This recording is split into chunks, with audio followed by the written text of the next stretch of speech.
How do we reduce the cost of entrepreneurship training? Because this is a very important thing that we need to address. Because especially here in developing economies like South Africa, in Africa, we need to cost effectively deliver entrepreneurship training so we can have a bigger impact and we can faster create the entrepreneurs that we so desperately need to grow the economy. And I'm going to look at that today. How can we reduce the cost of entrepreneurial training? Hi, I'm Willem Gous. Please pardon this. I had a nice elbow operation. I go into places like this in Africa and I take unemployed people, get them to start a business in just 5 weeks, and the business makes enough money to financially sustain themselves. We can do this at scale. We work with governments, CSI, CSR departments, NPOs, NGOs, as well as philanthropists. So let's delve into today's video. What are the levers that you can pull? And I'm going to high up, I'm sure there are a plethora of things that we can do to reduce cost, but I want to address the few main ones that I can think of. Number one is we can reduce the time of the training. Instead of 3 days training, we can do it in 1 day, and that saves a lot of money.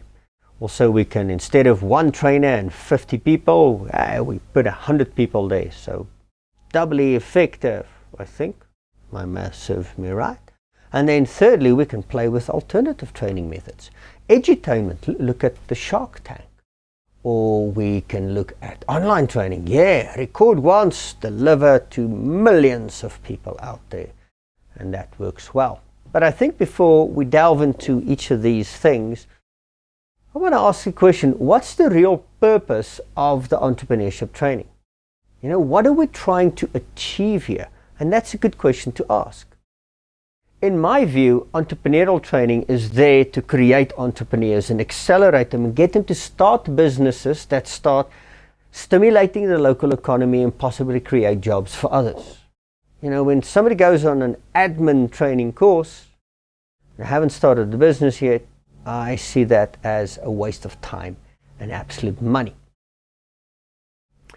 So what are we trying to achieve? In my view, coming from a developing market here in Africa, it's about creating new entrepreneurs as quickly as possible and cost effectively as possible.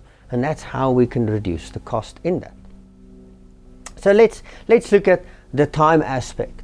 Yes, we can try to do things quicker, but will it deliver on that? You know, simply cramming more information in a shorter space of time will not deliver on that.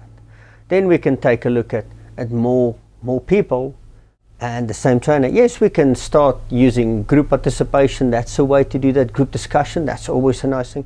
Peer coaching, that's also a nice one to help solve that little problem of many people to one trainer. We can also look at the alternative training methods. You know, Shark Tank is one way, that's edutainment, but online training, where people are like, yeah, Willem, you should online train everything. But then I look at, I'm standing in a location here in Johannesburg, just about 20 kilometers outside of Joburg Central.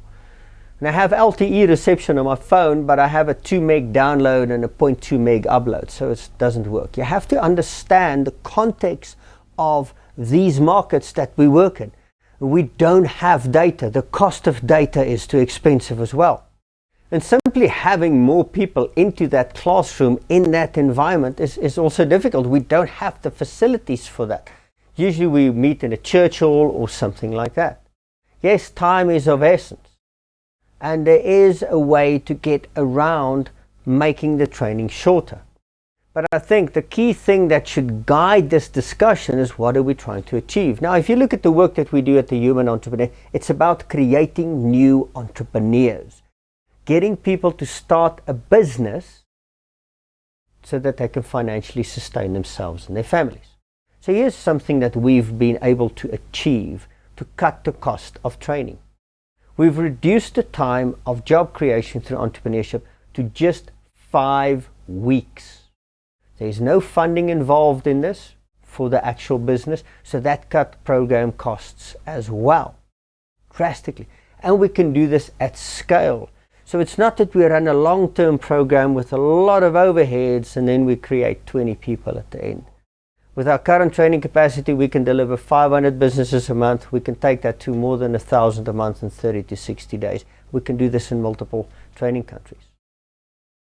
So the first thing you have to realize is also, is it impactful then? How we measure things is not simply teaching people this is a business plan, because who is going to use that to start a business? I'm still to find somebody in these areas that I work at, learn how to do a business plan and then build a business around it. Nobody does it, okay, because they're sitting and waiting for funding. What we do at the Human Entrepreneur is completely different. We take people who might have never thought of starting a business, ever been an entrepreneur, and we get them to think and act and execute like an entrepreneur. We made entrepreneurship accessible to those who need it the most, those at the bottom of society's pyramid. And that's how we can cut entrepreneurship training costs. By starting, the starting part of that, we can do now in 5 weeks. And this can feed other programs and increase their chances of success and reduce their risk dramatically. So that's how we can cut the cost, by focusing on what do we want? Getting entrepreneurs to build businesses that create jobs and stimulate local economic growth. And we do it as quick as possible in a practical way that makes it in a sustainable, cost-effective way. If you're interested in the work that we do, the Human Entrepreneur, please reach out to us and discuss your needs with us.